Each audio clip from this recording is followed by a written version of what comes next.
Yan na nga. Oo. Alam mo, nakakatulong at hindi rin nakakatulong yung AI.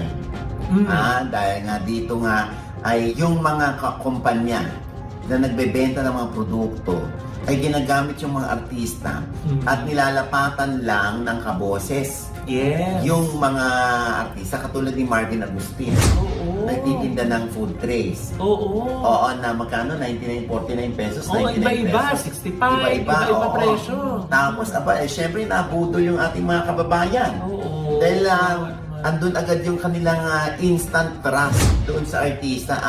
Si Marvin ito, hindi naman tayo lulukuhin. Juday din ginamit. Si Juday, parehong food tray din. Para dun sa food tray, pinopromote ni Judy Ann yung food tray ni Marvin Agustin. Diba? Kaya nga si Marvin Agustin na may panawagan na sa kanyang fanpage na beware of fake profiles using my name to sell products. Yeah. Oo. Importante rin na matutunan ng mga tao kung ano yung dating ng totoo at ng AI.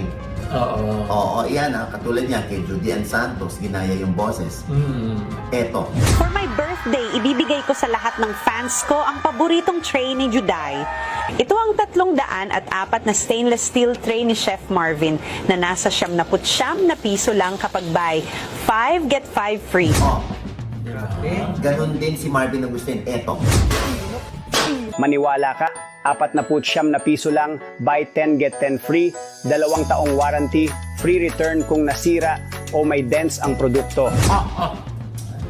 Ay! At saka yung gumagawa na yun ng mga account na pangalan ng artista, tapos may blue check, pero nandun sa profile pic yung blue check. Parang kay Connie Reyes. Ganon din, pero fake.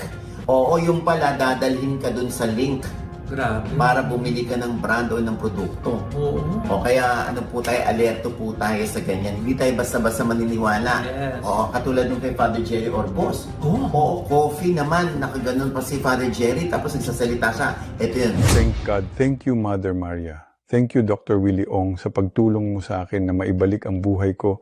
Ganap na akong gumaling sa cancer, high blood sugar, at osteoporosis. Oh. Diba? Ang fake-fake nyo! Grabe.